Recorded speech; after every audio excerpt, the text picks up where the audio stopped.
Hi friends, welcome to our channel Physio Queen. This is Dr. Ashwini. ఈ వీడియోలో kyphosis అంటే ఏంటి, kyphosis రావడానికి గల కారణాలు ఏంటి, కైఫోసిస్ ఎన్ని రకాలు, కైఫోసిస్ ఉందా లేదా అని తెలుసుకోవడానికి ఏం టెస్టులు చేస్తారు, కైఫోసిస్లో స్టేజెస్ ఏంటి, కైఫోసిస్ని ఎలా డయాగ్నోస్ చేస్తారు, కైఫోసిస్కి ఏం ట్రీట్మెంట్ ఇస్తారు, అలాగే ఫిజియోథెరపీ ట్రీట్మెంట్ ఏమిస్తారు, వీటన్నిటి గురించి కంప్లీట్ డీటెయిల్స్ ఈ వీడియోలో ఉంది. ఎక్కడా స్కిప్ చేయకుండా లాస్ట్ వరకు చూడండి. ఫస్ట్ టైం మన ఛానల్ చూస్తున్నట్టయితే ఫిజియో క్వీన్ ఛానల్ని తప్పకుండా సబ్స్క్రైబ్ చేసుకోండి. కైఫోసిస్ అంటే ఏంటో ఇప్పుడు తెలుసుకుందాం. కైఫోసిస్ డెఫినిషన్ తెలుసుకునే ముందు ప్రైమరీ కర్వ్స్ అంటే ఏంటి, సెకండరీ కర్వ్స్ అంటే ఏంటో ఇప్పుడు తెలుసుకుందాం. వర్టిబ్రల్ కాలంలో 4 కర్వ్స్ ఉంటాయి. వర్టిబ్రల్ కాలంలో 2 టైప్స్ ఆఫ్ కర్వ్స్ ఉంటాయి. అవి ఏంటి అంటే primary curves, secondary curves. Primary curves అనేది బై బర్త్ నుంచే ఉంటుంది. వర్టిబ్రల్ కాలంలో 2 ప్రైమరీ కర్వ్స్ ఉంటాయి. అవేంటి అంటే thoracic curve, sacral curve. Sacral కర్వ్కి అనదర్ నేమ్ ఏంటి అంటే సాక్రోకాక్సిజియల్ కర్వ్. ప్రైమరీ కర్వ్ పోస్టీరియర్గా కాన్వెక్స్గా ఉంటుంది, యాంటీరియర్గా కాన్కేవ్ షేప్లో ఉంటుంది. సెకండరీ కర్వ్స్ ఆఫ్టర్ బర్త్ తర్వాత డెవలప్ అవుతుంది. టోటల్ వర్టిబ్రల్ కాలంలో 2 సెకండరీ కర్వ్స్ ఉంటాయి. అవేంటి అంటే cervical curve, lumbar curve. After birth infant growth and development start అయ్యేటప్పుడు సెకండరీ కర్వ్స్ అనేది స్టార్ట్ అవుతుంది. సెకండరీ కర్వ్ అనేది పోస్టీరియర్గా కాన్కేవ్గా ఉంటుంది, యాంటీరియర్గా కాన్వెక్స్ షేప్లో ఉంటుంది. Kyphosis definition. కైఫోసిస్ అంటే ఏంటి అంటే థొరాసిక్ స్పైన్ పోస్టీరియర్గా కాన్వెక్సిటీ అనేది ఇంక్రీజ్ అవుతుంది. దీన్నే హైపర్ కైఫోసిస్ అంటారు. కైఫోసిస్ రావడానికి గల కారణాలు ఏంటో ఇప్పుడు తెలుసుకుందాం. Causes for kyphosis: localised injury, disease like fracture, Pott's disease, secondary in the spine, generalised bone disease like ankylosing spondylitis, osteomalacia, Paget disease, acromegaly, defective growth or habit. Children's, పిల్లలు చదువుకునేటప్పుడు స్టూప్డ్ పొజిషన్లో కూర్చొని చదవడం వల్ల కూడా కైఫోసిస్ వచ్చే ఛాన్స్ ఉంది. అడోలసెంట్స్ vertebral ఎపిఫైసైటిస్ seen in the boys between the age group of 14 years to 17 years of age. Adult పీపుల్లో ఎవరైతే బెండింగ్ ఆక్యుపేషన్ చేస్తూ ఉంటారో లైక్ పోటర్స్, కోబ్లర్స్, ఇలాంటి వాళ్ళలో కైఫోసిస్ వచ్చే ఛాన్స్ ఉంది. Old men senile atrophy. Kyphosis types గురించి ఇప్పుడు తెలుసుకుందాం. కైఫోసిస్ మెయిన్గా 3 టైప్స్. అదేంటి అంటే first one knuckle kyphosis, second one angular kyphosis, third one round kyphosis. Coming to knuckle kyphosis. Knuckle కైఫోసిస్లో సింగిల్ స్పైనస్ ప్రాసెస్ అనేది ప్రామినెంట్గా ఉంటుంది. అప్పుడు ఇండికేషన్ ఏంటి అంటే collapse of single vertebra. Example TB spine or Kummell disease. ఇప్పుడు angular kyphosis గురించి తెలుసుకుందాం. యాంగులర్ కైఫోసిస్లో 2 లేదా 3 వర్టిబ్రల్ బాడీస్ అనేది కొలాప్స్ అవుతాయి. Example late stage of the TB, secondary carcinoma etcetera. Hunchback deformity అనేది ఇక్కడ చూస్తాం. రౌండ్ కైఫోసిస్ గురించి ఇప్పుడు తెలుసుకుందాం. రౌండ్ కైఫోసిస్లో సెవరల్ వర్టిబ్రాస్ అనేది ఇన్వాల్వ్ అవుతుంది. ఎక్కువ వర్టిబ్రాస్ ఇన్వాల్వ్ అవడం వల్ల అపీరెన్స్ ఎలా ఉంటుందంటే రౌండెడ్గా ఉంటుంది. రౌండెడ్ కైఫోసిస్ ఎక్కడ చూస్తామంటే ఫర్ ఎగ్జాంపుల్ చిల్డ్రన్స్లో చూర్మాన్ డిసీజ్ ఉన్న వాళ్ళలో చూస్తాం. అదే ఓల్డ్ ఏజ్ వాళ్ళకైతే సెనైల్ కైఫోసిస్, యాంక్లోజింగ్ స్పాండిలైటిస్ ఈ కండిషన్స్లో చూస్తాం. Methods of examination for kyphosis. Inspection మెథడ్లో పర్సన్ నిలబడుకున్నప్పుడు సైడ్ వ్యూలో చూసి థొరాసిక్ స్పైన్ అనేది రెగ్యులర్గా ఉందా లేదా అని చెక్ చేస్తాం. ఒకవేళ కైఫోసిస్ కానీ ఉంటే ఆ కైఫోసిస్ అనేది మొబైల్గా ఉందా లేదా ఫిక్స్డ్గా ఉందా అని ఇన్స్పెక్షన్ మెథడ్లో చెక్ చేస్తాం. మొబిలిటీని చెక్ చేయడానికి ఏం టెస్టులు చేస్తామో ఇప్పుడు తెలుసుకుందాం. ఎప్పుడైతే పేషెంట్ ఫార్వర్డ్గా బెండ్ అవుతాడో అప్పుడు డిఫార్మిటీ అనేది ఇంక్రీజ్ అవుతుంది. ఎప్పుడైతే పేషెంట్ షోల్డర్ బ్యాక్కి బ్రేస్ వేస్తామో అప్పుడు డిఫార్మిటీ అనేది డిక్రీజ్ అవుతుంది. పైన చెప్పిన 2 టెస్టులు నెగిటివ్ అయితే కైఫోసిస్ అనేది ఫిక్స్డ్గా ఉన్నట్టు. గిబ్బస్ అంటే ఏంటో ఇప్పుడు తెలుసుకుందాం. గిబ్బస్ అంటే అక్యూట్ కైఫోసిస్ని గిబ్బస్ అంటారు. గిబ్బస్ ఎందుకు వస్తుంది అంటే సింగిల్ ఆర్ 2 లెవెల్ వర్టిబ్రాస్ అనేది ఇన్వాల్వ్ అయితే గిబ్బస్ వస్తుంది. కైఫోసిస్లో ఉండే స్టేజెస్ ఏంటో ఇప్పుడు తెలుసుకుందాం. డిపెండింగ్ ఆన్ సివియారిటీ కైఫోసిస్ అనేది 3 grades: first grade, second grade, third grade. Due to kyphosis వల్ల పెథలాజికల్ చేంజెస్ ఏం జరుగుతుందో ఇప్పుడు తెలుసుకుందాం.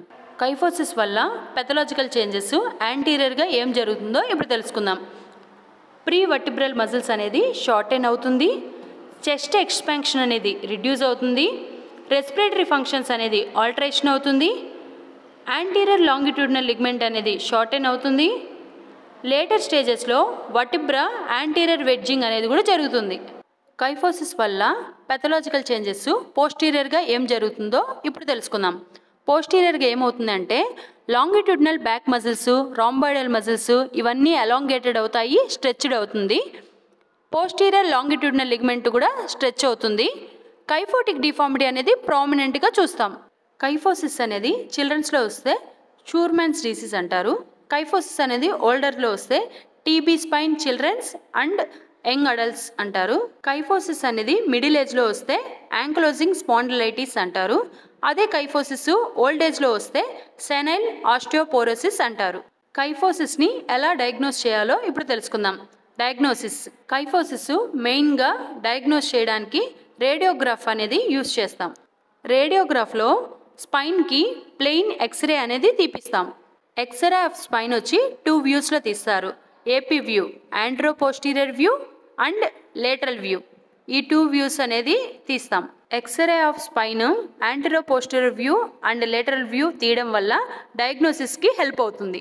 కైఫోసిస్కి ఫిజియోథెరపీ మేనేజ్మెంట్ ఏంటో ఇప్పుడు తెలుసుకుందాం. Maintenance of proper posture. Head and neck posture అనేది ప్రాపర్గా ఉండేలా మెయింటైన్ చేయాలి. కైఫోసిస్ వల్ల పెథలాజికల్ చేంజెస్ జరిగి యాంటీరియర్గా స్ట్రక్చర్స్ అన్నీ షార్ట్ అండ్ అయి ఉంటాయన్నాం కదా. ఈ యాంటీరియర్ స్ట్రక్చర్స్ని స్ట్రెచ్ చేయడం కోసం షోల్డర్స్ బ్యాక్కి బ్రేసింగ్ వేసి కొంత సమయం వరకు హోల్డ్ చేసి పెట్టుకోమనాలి. కైఫోసిస్లో పోస్టీరియర్గా పెథలాజికల్ చేంజెస్ జరగడం వల్ల longitudinal back muscles, rhomboidal muscles elongate అయి ఉంటాయి, స్ట్రెచ్ అయి ఉంటాయని ఆల్రెడీ చెప్పుకున్నాము. సో బ్యాక్ మజిల్స్కి రెసిస్టెడ్ ఎక్సర్సైజ్ని చేపించాలి. డీప్ డయాఫ్రమాటిక్ బ్రీతింగ్ ఎక్సర్సైజెస్ని ఎంకరేజ్ చేయాలి. Controlled pelvic tilt and rocking are very helpful. Already మనము కైఫోసిస్లో 3 స్టేజెస్ ఉంటాయని డిస్కషన్ చేశాము. First stage, second stage, third stage. In advanced third స్టేజ్లో Milwaukee brace with posterior pad ఉండేదాన్ని మనం అప్లై చేసి పెట్టాలి.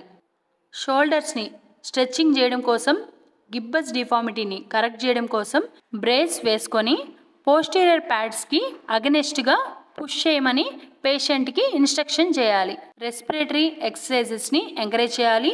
మొబిలిటీ ఎక్సర్సైజెస్ని ఎంకరేజ్ చేయాలి. స్పైన్కి ఎక్సర్సైజెస్ చేపించడం వల్ల, మొబిలిటీ ఎక్సర్సైజ్ చేపించడం వల్ల, రెస్పిరేటరీ ఎక్సర్సైజ్ చేపించడం వల్ల డిఫార్మిటీ అనేది రిడ్యూస్ అవ్వడానికి హెల్ప్ అవుతుంది. Surgical management for kyphosis. Anterior approach ద్వారా స్పైనల్ కార్డ్ని డీకంప్రెస్డ్ అండ్ స్టెబిలైజేషన్ చేస్తారు. Either bone graft or metallic implants is done anteriorly. After spinal cord decompression, spinal fusion is done by either bone graft or metallic implants. కైఫోసిస్కి after surgery అయిన తర్వాత post surgical physiotherapy measures ఏం తీసుకోవాలో ఇప్పుడు తెలుసుకుందాం. Post surgical physiotherapy measures ఏంటి అంటే plaster జాకెట్ని 6 నెలల వరకు వాడాల్సి వస్తుంది. రెస్ట్ ఆఫ్ మెజర్స్ వచ్చి same as PT management. Physiotherapy management after surgery. Head and neck proper పోస్చర్ని మెయింటైన్ చేయాలి. యాంటీరియర్గా ఉండే స్ట్రక్చర్స్కి స్ట్రెచ్చింగ్స్ అనేది ఇవ్వాలి. బ్యాక్ మజిల్స్కి రెసిస్టెడ్ ఎక్సర్సైజ్ని చేపించాలి.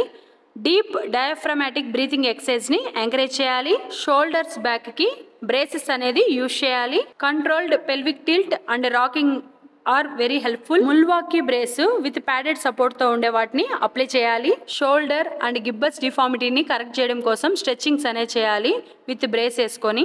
రెస్పిరేటరీ ఎక్సర్సైజెస్ చేపించాలి. మొబిలిటీ ఎక్సర్సైజెస్ ఆఫ్ స్పైన్ చేపించాలి. డిఫార్మిటీని రిడ్యూస్ చేయడం కోసం respiratory exercises, mobility exercises of spine చేపించడం వల్ల చాలా హెల్ప్ అవుతుంది. ఈ వీడియోలో కైఫోసిస్ అంటే ఏంటి, కైఫోసిస్ రావడానికి గల కారణాలేంటి, కైఫోసిస్ ఎన్ని రకాలు, కైఫోసిస్ ఉందని కనుక్కోవడానికి ఏం టెస్టులు చేస్తాము, కైఫోసిస్లో స్టేజెస్ ఏమున్నాయి, కైఫోసిస్ని ఎలా డయాగ్నోస్ చేయాలి, కైఫోసిస్కి ఏం సర్జరీ చేస్తాము, కైఫోసిస్కి పీటీ మేనేజ్మెంట్ ఎలా చేస్తాము, వీటన్నిటి గురించి కంప్లీట్ డీటెయిల్స్ ఈ వీడియోలో తెలుసుకున్నాం. ఈ వీడియో మీకు నచ్చినట్లయితే లైక్ చేసి, షేర్ చేసి, ఫిజియో క్వీన్ ఛానల్ని తప్పకుండా సబ్స్క్రైబ్ చేసుకోండి. ఇలాంటి మరిన్ని ఇన్ఫర్మేటివ్ వీడియోస్ కోసం బెల్ ఐకాన్ని క్లిక్ చేయండి. Thank you.